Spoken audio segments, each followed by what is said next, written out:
Yo, Patriot of the West, Anonymous Mal, this is Bootleather Podcast. Go ahead, dox me, don't give a shit. But yeah, enjoy. First of many to come. Alright, let's try this again. Just waiting on Mr. Hunter to join. Just drop the bloody phone.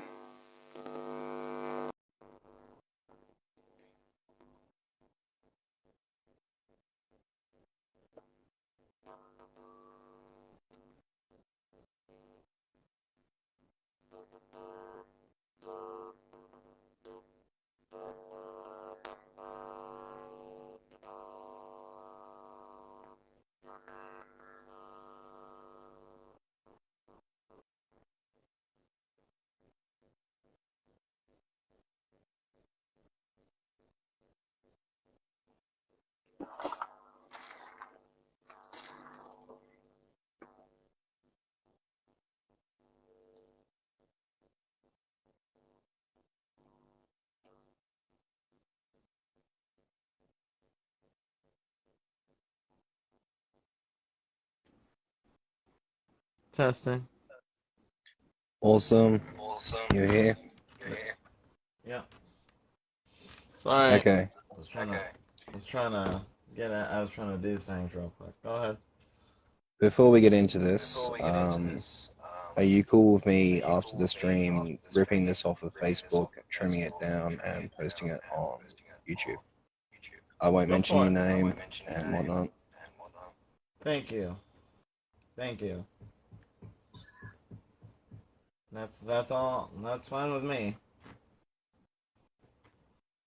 Alrighty. So, for those who will watch this post-stream, and those who tune in, this is my friend who, for the purposes of this stream, goes by the screen name Old One. And I go by the screen name Patriot of the West. My friend is an American citizen. He has friends in Russia. I'm an Australian citizen and I have friends all over the world. And right now we are discussing the very real possibility of a major geopolitical conflict that could be sparked at any moment between the Western world, the former Soviet Union, and possibly, if opportunity presents itself, I see the possible likelihood of the Chinese Communist Party taking advantage of the situation and attacking Taiwan, while America has its pants down. Let's discuss. Go ahead. It has been my long-standing opinion. Sorry, go on. I was just gonna point out to people who think that it would be an easy war. World War II was fought for 4 years. We fought on 2 fronts. We supplied the whole world. There's a problem. We don't have that kind of manufacturing capability anymore. Just saying. Because the geniuses that be the ones in charge shipped all your manufacturing jobs off to China. Yep. But go ahead, I'm just saying that so people know. It's been my long-standing opinion that Russia has always been better off as one of our proxy allies than one of our rivals. And we could have achieved this by letting India do its thing. India has been friendly with both the Russians and the Western world ever since the Cold War. Since the very beginning of the Cold War, the end of World War II, India has been friendly with both sides, and as such would have been the perfect ace in the hole to bring Russia into the alliance. Now, one of my controversial opinions is that the British Empire never fell, its leadership just simply changed to the White House.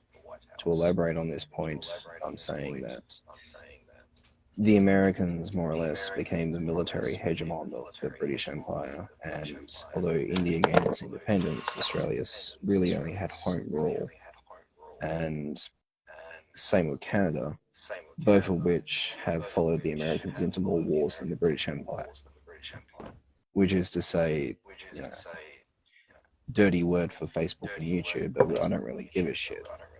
There is a political concept called the Anglosphere, and America is more or less the de facto military leader of it.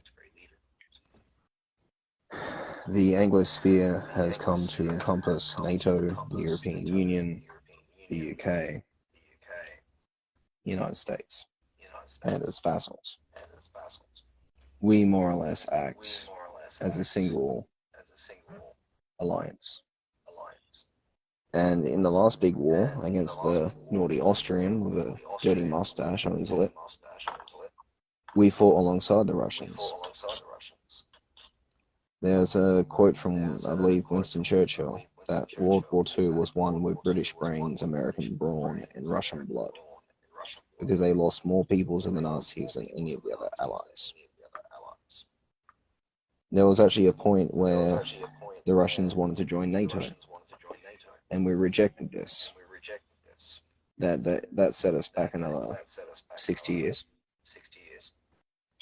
because it more or less confirmed the Russian suspicions that NATO more or less existed to curb Russian expansionism.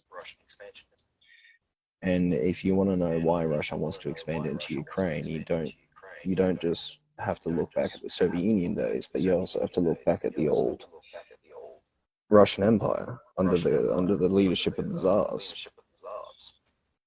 Ukraine has, culturally speaking, more or less always been a part of the Slavic Empire. And its independence is only a recent development in terms of the grand scheme of history. Why does Russia want it back? They don't have any blue water ports. They don't have proper access to Mediterranean and therefore the wider seven seas, because most of their ports are frozen over 9 out of 12 months of the year. They want Ukraine so they can access the wider ocean more easily. And culturally speaking, going back over the last few thousand years, this, historically speaking, is their territory. I'm not saying it should be. I'm not making no definitive statements here. Ultimately, that's not my job. I'm not playing armchair general. I'm not a world leader, and I'm not a military tactician. But in saying that, it's clear that we're in a second Cold War with China. And has it really been the smartest idea of the current administration, whether you like them or not, to have reignited the first one?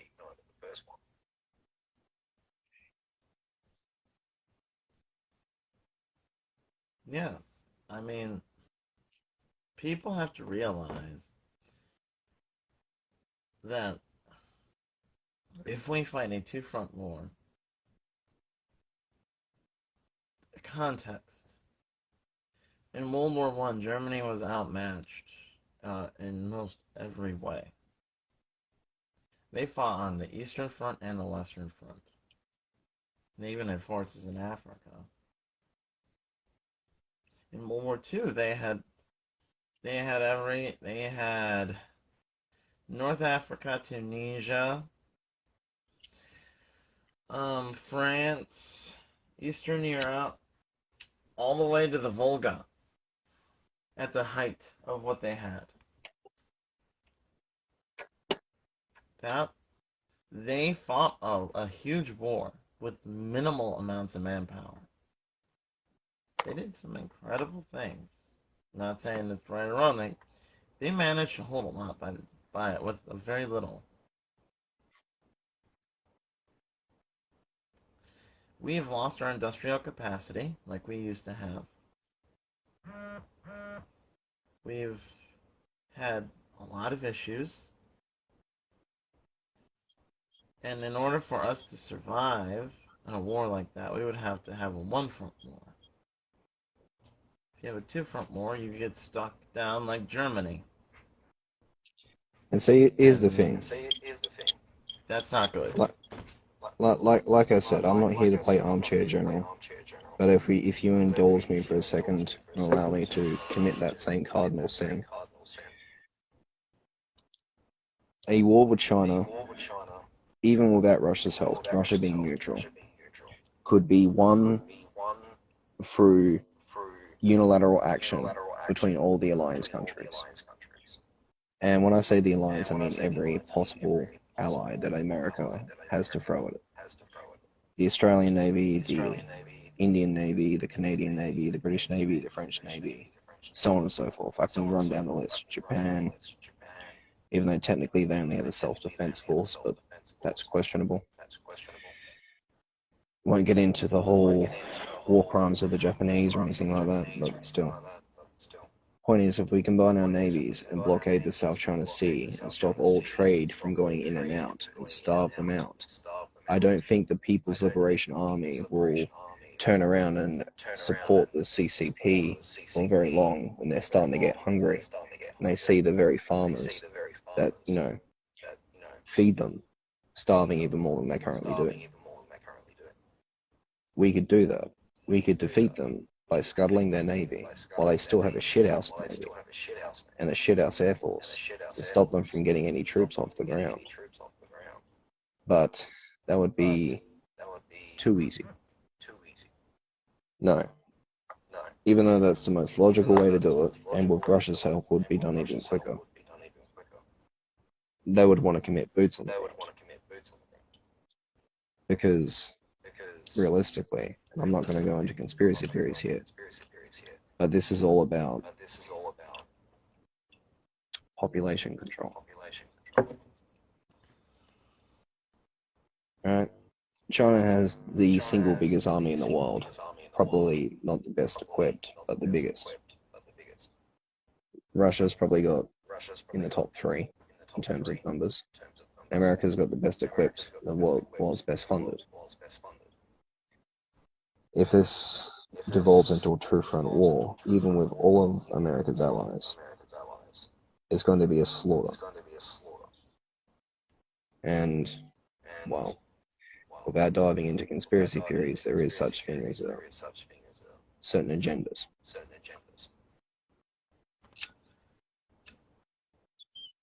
And may I remind you, World War II killed about, let's say, 40 plus million people. That was a lot of people. Imagine with today's stuff. 6 million to the Holocaust, and 36 million to civilian and military casualties. Do we really want a round 3 for that? World War I killed about 10 million people. We'll do another 20 million. Now keep in mind, it has been, let's see, you're more of a historian than me, Brian. When did the second bomb hit? What year? What one? In World War II? Yeah. Hiroshima. It was Nagasaki. Yeah, what year was Nagasaki? 45. 45. Oh, Okay, it is. Go ahead. Go on. Go ahead first. I was gonna say, little fun fact. Without the atomic bombs, X Day, the invasion of Japan, was projected at 1 million U.S. casualties. Yes, you heard me right. 1 million U.S. casualties. That's not even taking into account what they calculated the Japanese casualties would be. Yeah. That was the justification for dropping the bomb in anger. It actually would have saved more lives to do it that way than to have a conventional invasion. Not to mention the Soviets were about to knock on the front door too. Mm-hmm. But, in saying this, 45 you say? Okay, 5 years to 50, then another 50 years to Year 2000, it's now 22. So 55 plus 22 is 72. It's been 72 years since we've used that kind of weapon in war. Since then, we have developed bombs that are over 1,000 times more powerful. And we have developed technology that makes those kind of weapons obsolete. We now have the capacity to put tungsten rods in orbit and drop them from space from a satellite. That would be about as powerful as the bombs we dropped on Hiroshima and Nagasaki, nothing compared to the nukes we have now. But that's still an entire city devastated from a hunk of metal dropped from space. And the most horrifying thing about this is we conceived this in the 80s. We have the technology to do it now. And this is with publicly released information. Boston Dynamics, that cute little robot dog that the internet likes to make videos of kicking around because it can't be knocked over. That thing is now in the hands of the military, and they strapped a sniper rifle and a 50 caliber machine gun to it and hooked it up to a laptop with a human behind it saying yes or no. We have literal battle droids now. So in saying that, if this is public information, I have it on good authority from someone who did some tech in my house when I was growing up. It was in the Australian Navy, and the Australian Defence Force is a league or so behind the US military. They had USB while I was using floppy disk.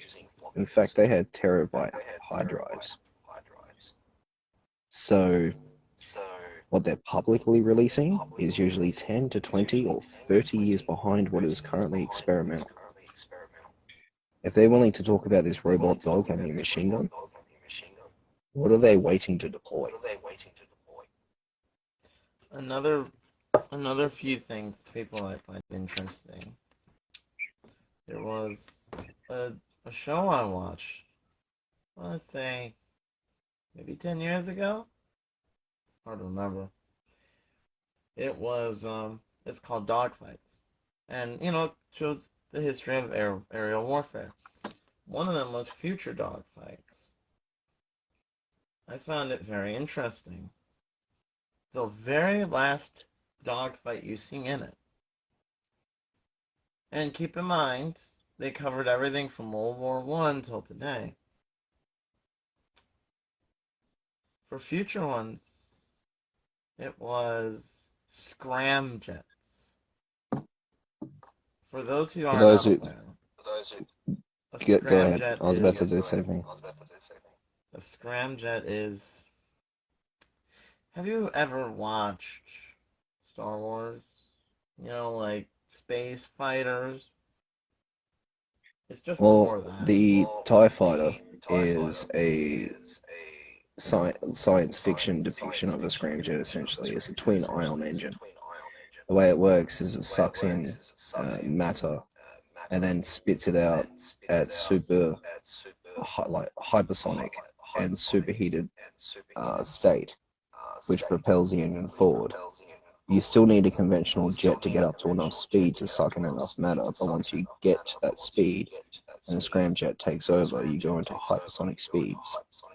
These aircraft, in theory, unless we come up with one hell of a G-suit, would crush the body of a human pilot. They would have to be remote controlled. And for the other example of something that's interesting, people would like to know, probably. I don't know if people have heard of this, but it was a certain project that was rumored to have existed, but they said it never existed and it was made up, it was fictional. Well, the U.S. Air talking about Force the Navy recently Railguns? released a little... No, not that. I'll talk about that too. The U.S. Air Force released a project that it was making. To explain this project, I'm just going to go back in time a second.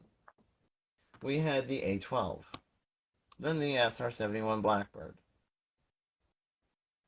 Right? So we We replaced it in the 90s. They said, oh, we don't need it because we got satellites. That was recently, last year, the U.S. Air Force said, oh, we're working on the SR-72. Now, to trump the 71 would take a lot of effort. That's what they're publicly releasing. Just keep that in mind. Oh, yes, and railguns. I saw something on that. People were talking that they were making railguns now. More and more people are making railway guns and Gauss rifles. All sorts of amazing things. And for those who don't know what those technologies are, a Gauss rifle is essentially a miniaturized railgun. And what a railgun is a piece of electromagnetic artillery. It uses electromagnetism to accelerate a piece of metal up to hypersonic speeds, and when it hits its target, it is a piece of molten slag that will burn through and explode on impact. These things can take something the size of a ball bearing the size of a dinner plate and make it have the impact of conventional artillery rounds. And a Gauss rifle is, as far as we know publicly speaking, still a hypothetical technology that tries to miniaturize this down to a small arms level so it can be used by standard infantry. Yes, and that's probably going to be coming down the pike because I know people were talking about those railguns. In fact, they made, last week or something, they made, like, a prototype or something. And for those who say it wasn't that, look up Forgotten Weapons. He covered it. They're making them.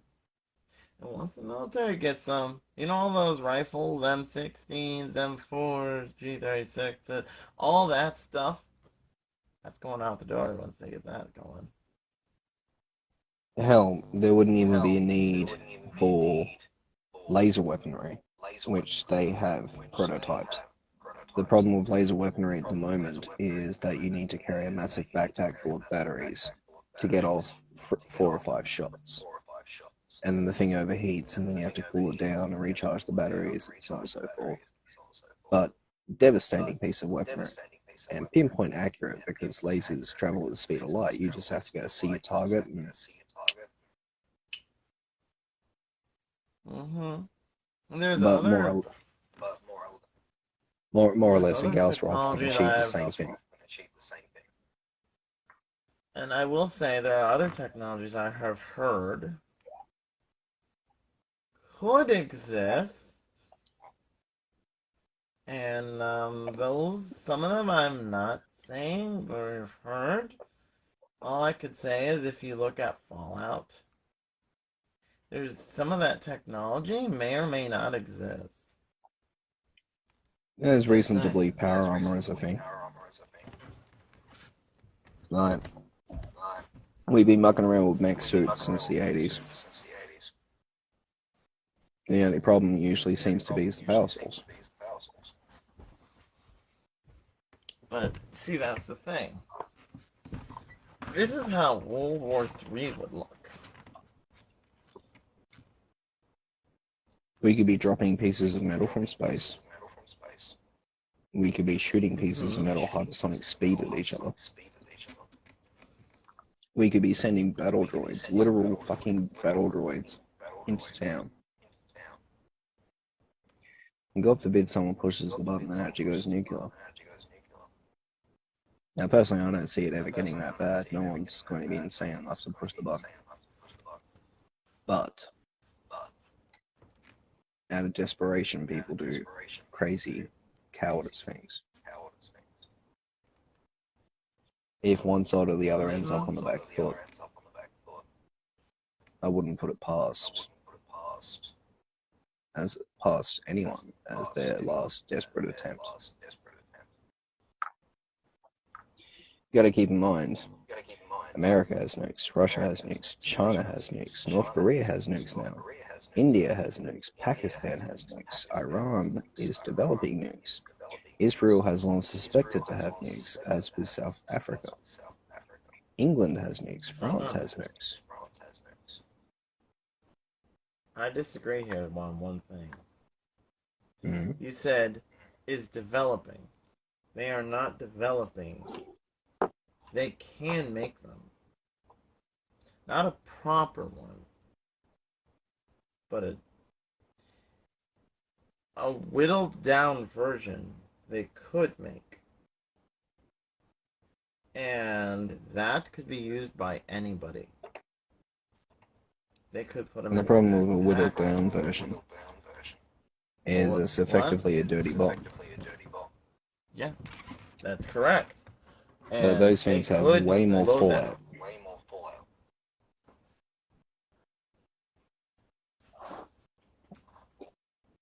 Like, I don't Yes. think people So truly understand what fallout is. no, they Like, don't. fallout is effectively radioactive ash that gets swept up into the atmosphere by the explosion and then is spread across by the thermal winds and then rains down as a black rain that effectively poisons the earth, the water, the air. And for someone who's learning this, who might not get what you're saying, I can put it in a very easy way. Imagine you're wherever you are. You're sitting there, you're standing there, in your room or you're somewhere else. Every breath you take is poisoning you. Slowly. And it's killing you. It's mutating your body, it's damaging your genes. You're showing me you And lost that long. and depending on the dosage of radiation, you have maybe a few hours to an hour left to live. Some might be lucky. They might get a week or two. But it's a good one for people who may not know. The elephant foot from Chernobyl. It was the most radioactive thing in the world. Men in suits could only be by for a few hours before they got poisoned so much that they were going to be dead. Radiation And is nothing to play that with. thing's still emitting radiation, and will be for another few hundred to 1,000 years. No. So I tell this to people because radiation is a very, very serious matter. And this is something that every post-apocalyptic movie and video game hasn't taken into account. I am very pro-nuclear power because a modern nuclear reactor, assuming it's not abandoned and it has at least a skeleton crew that is qualified to run it, unless you have a crack team of nuclear physicists who are also combat veterans that go insane, you're not going to scuttle this thing. You're not going to have a repeat event of 3 Mile Island or Chernobyl with a modern nuclear reactor. They're just too difficult to sabotage without the know-how of the inner workings. Now, in saying this, though, that relies on the fact that you have at least a skeleton crew running the thing. They can run themselves for 6 weeks to a couple of months, but eventually they're going to melt down without intervention. If we were to push the button and blow each other sky high, do you think out of the surviving populace there's going to be enough people to run all the nuclear power plants in the world? And that's assuming, like, if we were to upgrade all of them to new ones, let alone the old ones are a lot more unstable. And for those people who may not know, around the world, because everyone's scared of Chernobyl, that's the best example. Some of those reactors, from my understanding, are still around. Not many, but there are some. And there are other countries who don't have as advanced as ours. Are you familiar with the Iridian layer? Iridian layer is a geological layer in the Earth that can be found anywhere you dig. within a general range of a certain proximity. So we know how far down to dig to find dinosaurs. We know how far down to dig to find Lucy, for example. Well, somewhere between dinosaurs and Lucy, there is this global layer that when you do carbon and radio dating, it shows at one stage it was radioactive, and certain hotspots are radioactive for longer than others. This is a global layer. Now, I haven't looked into it enough to know how far back geology says it is, but the very nature of an atomic war, if we theorize that this was an atomic war in Earth's ancient history, it wouldn't just blast away the surface. It would scorch the oceans, kill pretty much most life on Earth, except for those that are deep below the ocean. And the amount of upheaval due to tectonic events and volcanic events that would follow would lead to a complete reshuffling of at least the top few thousand years worth of soil. So, in saying this, if you were to put two and two together and get six, because there's not enough evidence to say it was a precursor civilization that had an atomic war, there is the potential there was an intelligent species on this planet that at least got to this stage. Which brings me to a tangentially connected topic being the Fermi paradox. Fermi paradox is essentially the mathematical conclusion that there is X amount of X amount of stars in our galaxy. And we know X amount of these stars have solar systems. And we know that X amount of distance away from this star makes an Earth-like planet. So by running the calculations, where the hell's all the aliens? Now, my theory is, well, not theory, because we're talking science here, my hypothesis is that there's definitely life out there. But for the foreseeable future, if we don't blow ourselves up and we do get off this planet, we're going to find nothing initially, then we're going to find graveyards. And if we do run into something else intelligent, it's not going to be within our own galaxy. It's going to be from outside the galaxy. And if we're not prepared for that, we're not unified for that, we're fucked.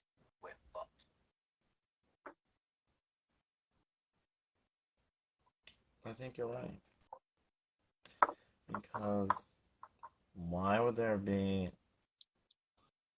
global radiation everywhere? And I have something else to add to that.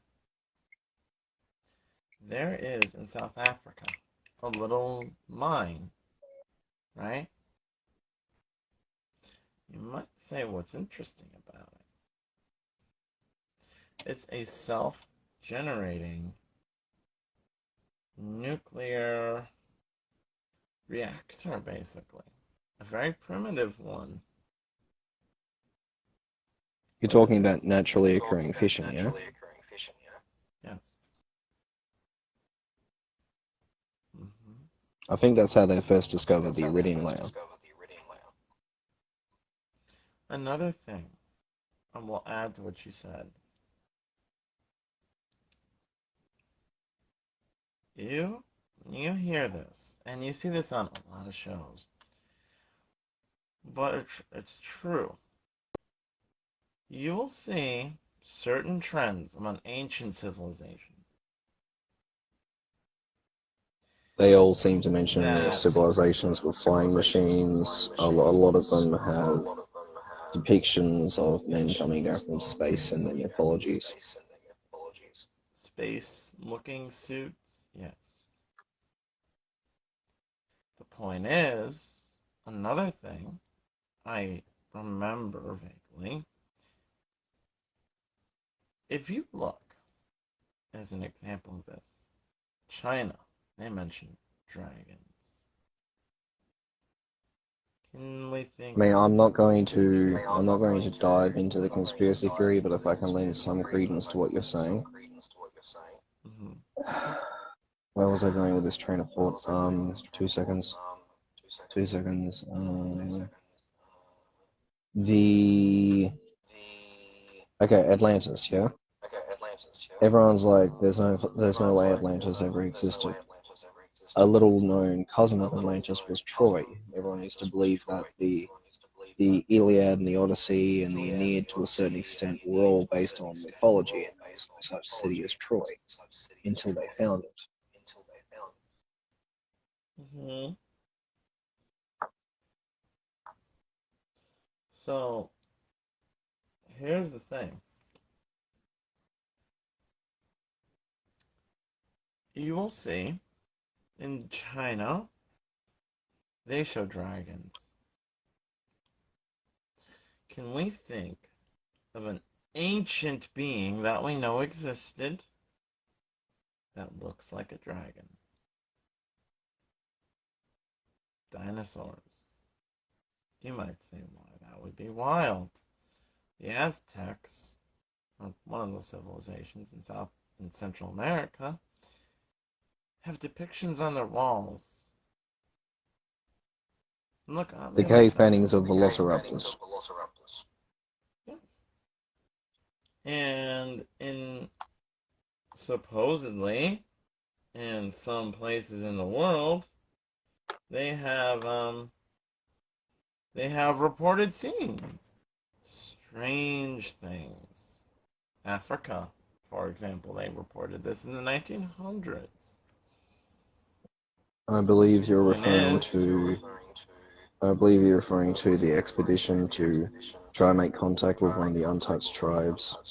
And back in those days, they had cameras where you had to stand still for about, I don't know, half an hour to get a decent photo. And while they were taking a photo, there was something in the frame not long enough to be properly exposed and get a good enough snapshot, but it looked like a velociraptor. see, my point being, you look around the world, there are certain trends that we know, that we see. Certain common People trends. forget there's still untouched tribes out there, Yeah. like in the Congo, in And the some Amazon, untouched the areas of the world Tongolese. still. And my point is that we see that, there are certain things. And to lend credence to what you were saying, I remember in Jurassic World, the movie, was it? No, it was in the second one, the new one. The second one. Not the new one, but the one before that. They're You're talking talking about about how they the mention that it's not a perfect cloning. The Indominaptor, that one. Oh yeah, the That hybrid. raptor and yeah, the hybrid one. Doctor Wu was talking in it, and he mentions, yeah, the military was looking to buy them.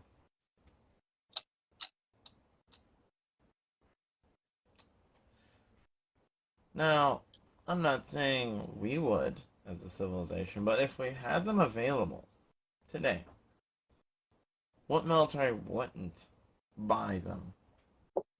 You're talking something that is effectively an alligator that can run on land on its hind legs and, to a certain extent, use tool manipulation and opposable thumbs.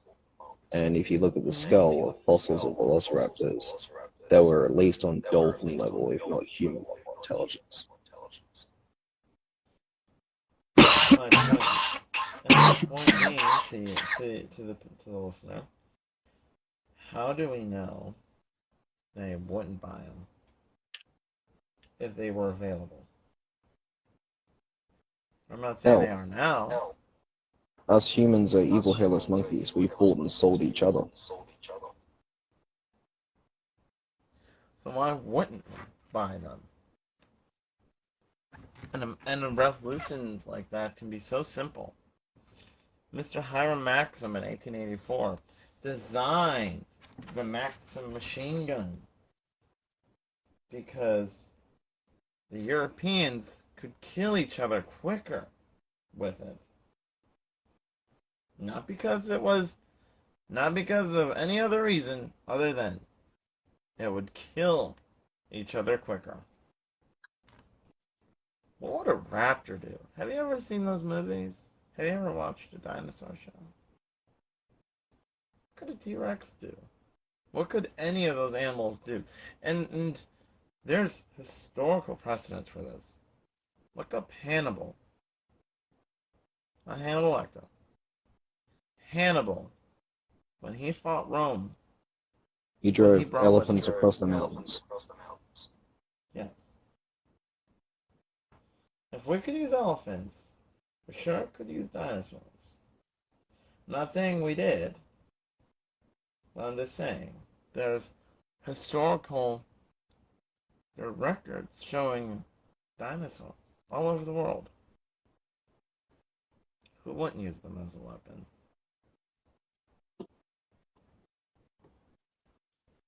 I mean, if we're going to talk about dinosaurs, you gotta mention the ones that are still around, such as sharks and crocodiles and their various cousins, alligators, gharials, caimans. Now, I don't think sharks are as intelligent as dolphins, but back in the day, the Soviets actually trained dolphins to be a part of their navy, the same way an attack dog would be a part of the army. Now, keep in mind, the dolphins are the second most intelligent thing on the planet, after humans. They are way smarter than dogs. So what's to say a shark can't be trained? Exactly. And we've seen elephants can be trained. We've seen tigers can be trained. We've seen wolves can be trained. Hell, the Russians had attack bears at one stage. Yeah. The Polish even trained a bear to carry artillery shells for them. So, who's to say what a dinosaur couldn't have done if they existed anymore? And it would take a hell of a lot of effort to recreate a dinosaur. But I mean, the technology is already underway to a certain extent. They're trying to bring back the woolly mammoth by injecting remnant DNA taken from frozen corpses in Siberia and putting them into living elephants. And they're noticing muscle growth, longer tusks, bit of hair. They're slowly becoming more mammoth-like. The only issue with recreating a Tyrannosaurus rex is its closest relative that's alive today is a chicken. But saying that, imagine what even a Cantosaurus would be for a combat weapon. An Allosaurus. I'm not mentioning the big boys here. I'm just mentioning the little ones. What I'm saying is, like, Now, to reverse by the engineer way, and by the way, people, when I say little, yes, they're big. I'm not referring to us. I'm referring to dinosaurs. They're little compared to the other ones, like T-Rex, Spinosaurus, Utah Raptors, things like that. That's what I mean. the And kind of then, ironically named Megasaurus. Now, in addition to that, imagine if in a hypothetical war you had them. We saw, when we fought the Soviets, nuclear weapons just about everywhere. And when we were fighting the Soviets, we kept one-upping each other. Isn't that right? I mean, we had the nuclear bomb, the hydrogen bomb, the fusion bomb, the tactical nuke, whole bunches of things. We even had MIRVs already. And a MIRV, by the way, if people don't know, is a multi re-entry vehicle that you fire it, and it's one missile, but it launches 6 warheads. Kind of like a shotgun. Anyways, point being, if you had a I like war that with analogy. dinosaurs, what would you What would you do? What would you do to one up your enemy? Your enemy has a Spinosaurus. You have a T-Rex. How are you going to one up them? Make Well, them how would you smarter. up one of them? Exactly. And how would you do that? Well, you don't want them to be as smart as us. You want them to at least be able to follow commands. So then you would hybridize them. Just like in Jurassic World.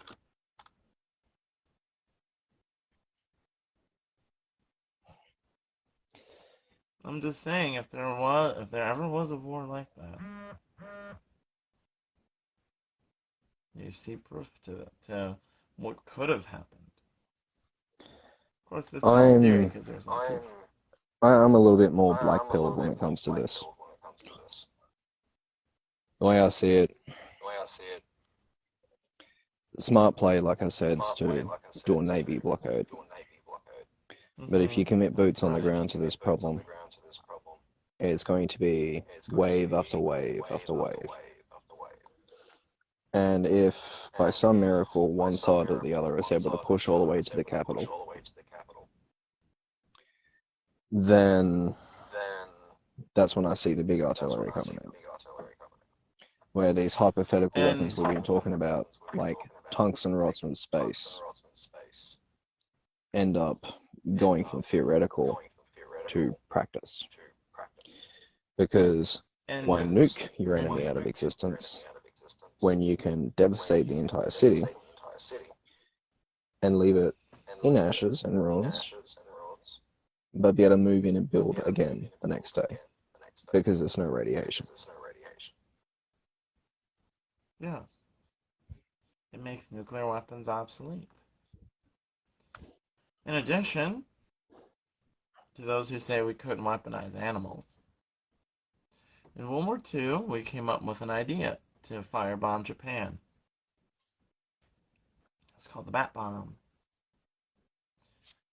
How it would work is the B-29 would drop it, the bats would fly into the buildings, there's a little timer on each one, and it would blow up and start fires in cities.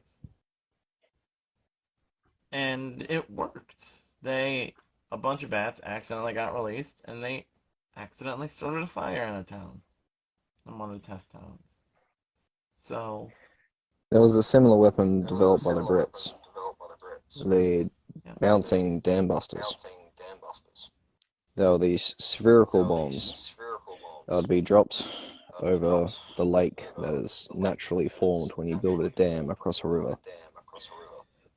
And it would skim the surface, bounce a few times, hit the side of the dam, sink, and when it reached its crucial point, which would be determined by pressure, it would blow and burst the dam.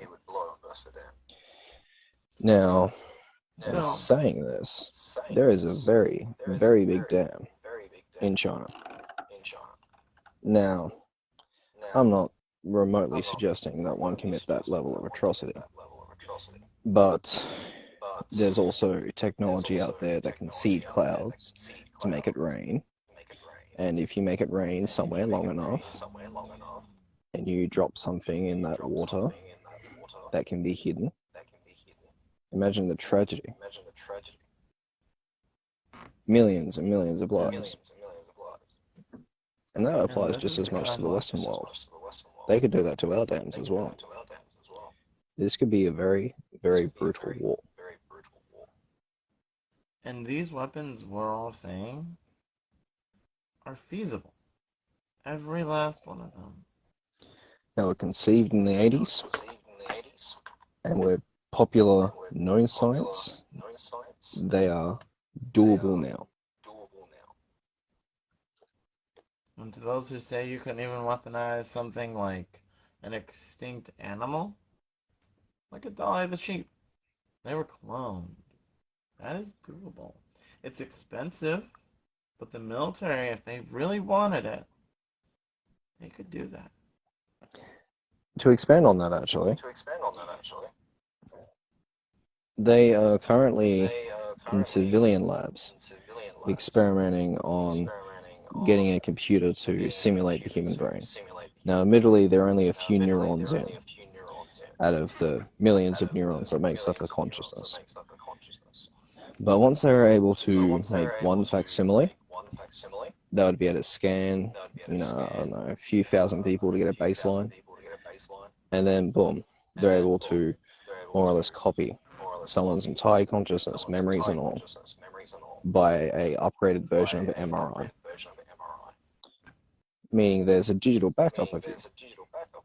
The next step is to figure out how to put the digital backup into something organic. And once you figure that out, like you said, Dolly the sheep, when was that, 82? It's now 2022. 90? It was 1990? I think the 90s. Yeah, I think it was the 90s. Oh, either way, it's now 2022, and we're talking something that happened at the end of the last century. The building blocks are there. Well, and we all say this for a reason. These all could be weaponized. Every last one of them. I see a way where this immortality tech could be very much manipulated by a totalitarian government. Like, everyone thinks it's a great idea to go to a cashless society. Ask yourself this question. While you're young and fit and healthy, everyone wants to live forever. But eventually you get beaten down, worn down, and you do realize that you're mortal. And eventually you come to embrace this shit. Because at least the suffering's over. Now, one of those things that gives you a hard knock is entering into the working world, or in some other people's cases where they're worse off, entering into the working world without a goddamn job. And basically, what if you were kept at your working/fighting age until you had completely paid off all debts before you were allowed to start aging and live out a natural life?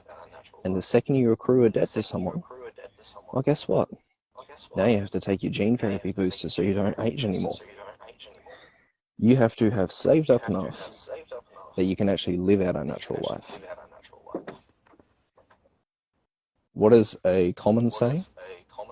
Death, debt, and taxes are the free unavoidable thing of life. Take away death. That sounds like a horrible world. For those who may not be aware of these books, they're good books. One is 1984 by George Orwell. Oh yes. Let's give a mandatory book list and the reasons why. The other one I was just thinking of that people might like is Brave New World by Aldous Huxley. And Fahrenheit 451. I will warn you though, those are not instruction manuals. They're warnings. They're not instruction manuals. And on top of 1984, you've got Animal Farm. Oh yes, that one too. And mind you, these books, these books are basically, they're aimed at elementary to high school level, and they are to prepare you to read the bigger books with the right lens, so to speak. So you've got every college kid's favorites, written by Marx and Engels. You've got the book written by the naughty Austrian with a dirty mustache of Sanchez on his lip. Then you've got Vladimir Lenin's State and Revolution, and Chairman Mao's Little Quotations. Oh yes, that's a nice one. Another good book for people is Starship Troopers. That's another. That one I feel the concept was developed better by the books and the film. Yes, and that's what I meant. Not the film, but the books of it. But On that topic, you've in got general, Ender's Game as well. Go ahead. On that topic, you have Ender's Game as well.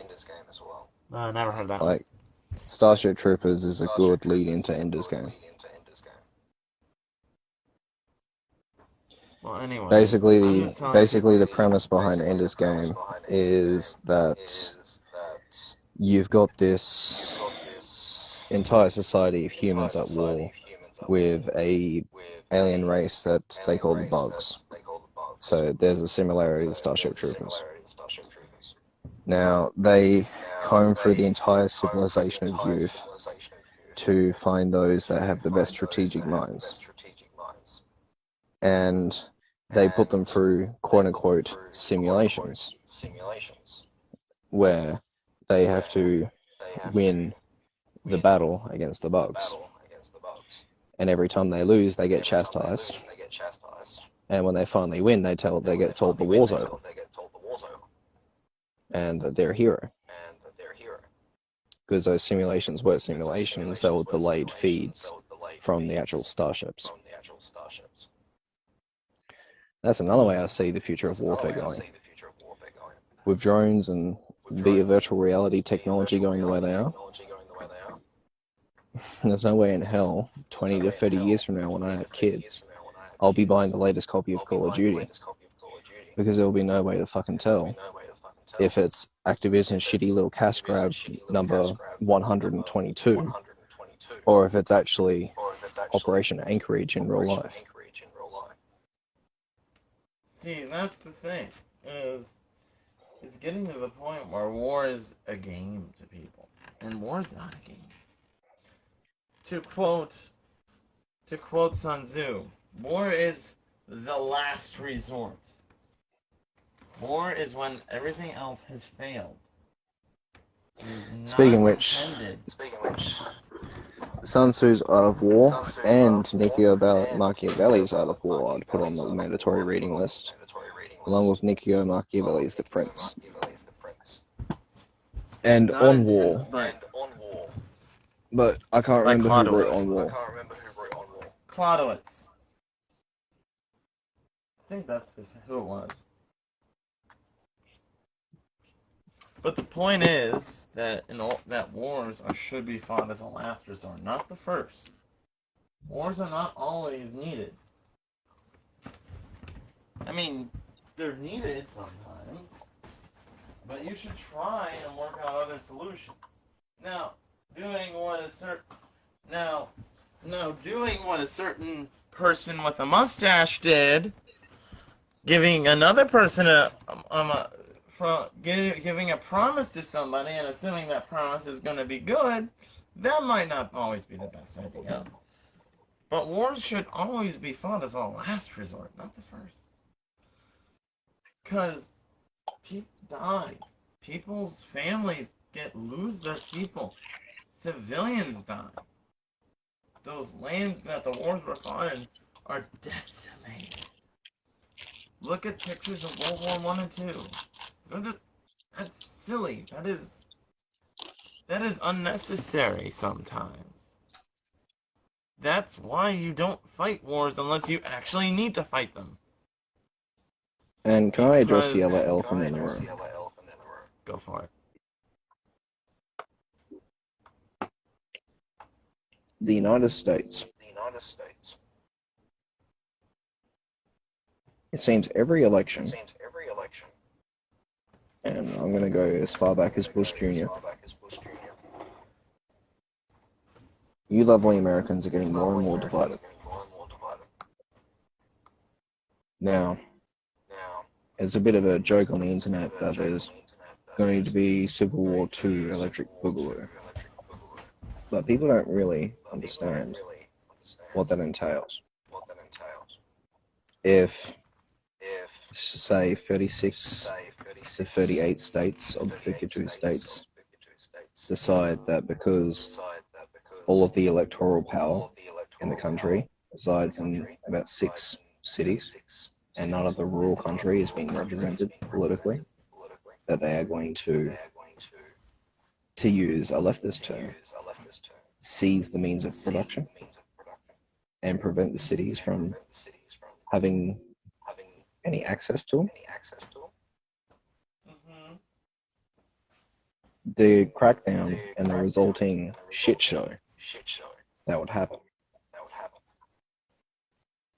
would start off as absolute chaos, horror and bloodshed. The rest of the world would feel like they would have to do something about it, and would try to kick in the front door. And to quote the Japanese from World War II, you'd be a fool to commit a land invasion in the United States, because you'll find a gun behind every blade of grass. See, that's the problem. Is in order for anybody to win a war like that, is a very hard struggle. To this day, And the United States has not been involved in a war that has had more American casualties than your first Civil War. Let that sink in.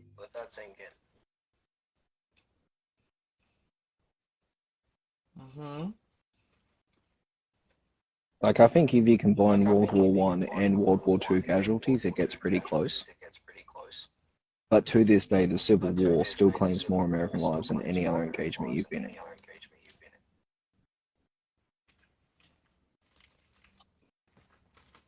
That being said, I do not want to see that.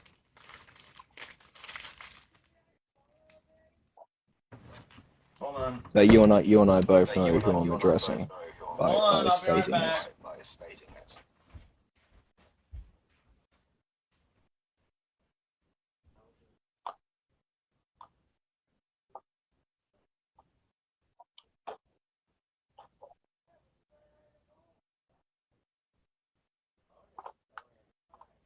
Let me take this brief interlude to address my friend and I don't agree on everything.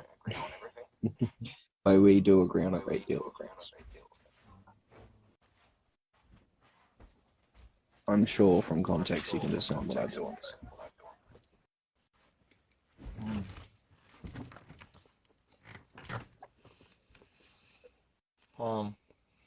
You back? Mm-hmm. No, I was just saying before you left. Neither of us want that to happen. But I think you know who among our mutual friends I was addressing by saying that.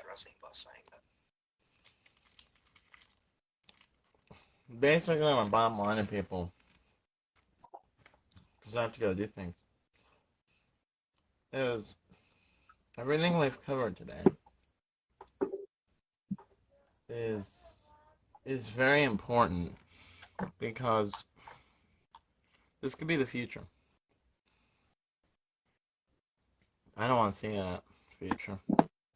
I'll admit, I was a cocky bastard right up until 3 weeks ago. Because I saw 90% of my predictions coming true until this Ukraine business came out. I was like, no, smooth sailing.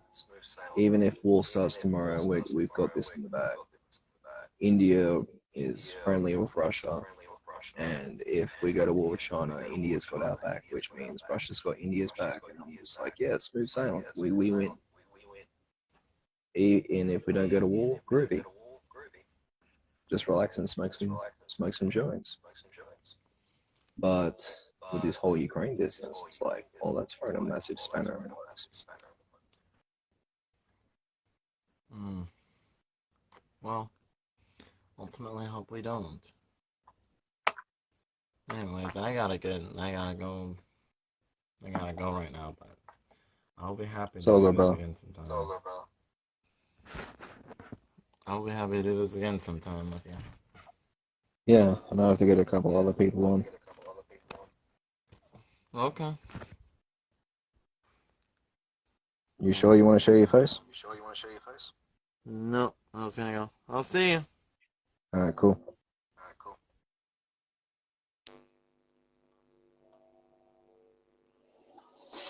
So let me wrap this up. We covered a lot of things here. Hypothetical weapon systems, experimental shit that we know, is at least in the pipeline. The potential of a geopolitical crisis. Well, ultimately what I'm saying is, let cooler heads prevail, or we're all fucked. I mean, even if we win, it would be what's called a Pyrrhic victory, which is a total reversal of my previous projection. Because I was running under the assumption that we wouldn't have idiots elected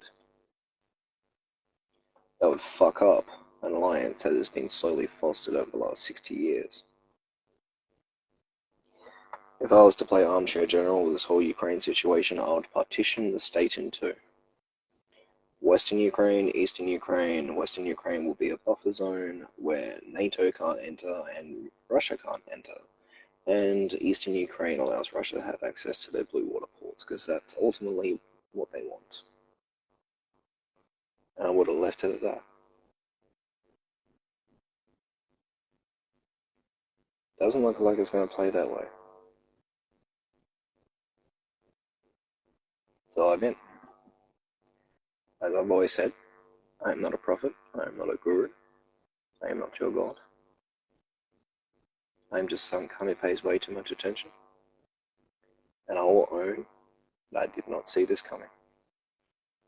In saying that, if shit hits the fan, I might not be physically ready, but mentally I'm ready, willing, and able. I am known to certain groups because I am associated with certain people. My political stances are known. I've got the mind of an engineer and just not the training. Shit hits the fan, I'll either wait for your summons, or if it doesn't come within the first year or two of fighting, I'm walking in the front door and saying, why the fuck haven't you come for me yet? Just, if you're gonna do this, please don't make it a two-front war. And if you do, I'd rather be sent to the Eastern Front. It's closer to home. And in saying that, good night. Good luck. Odin bless.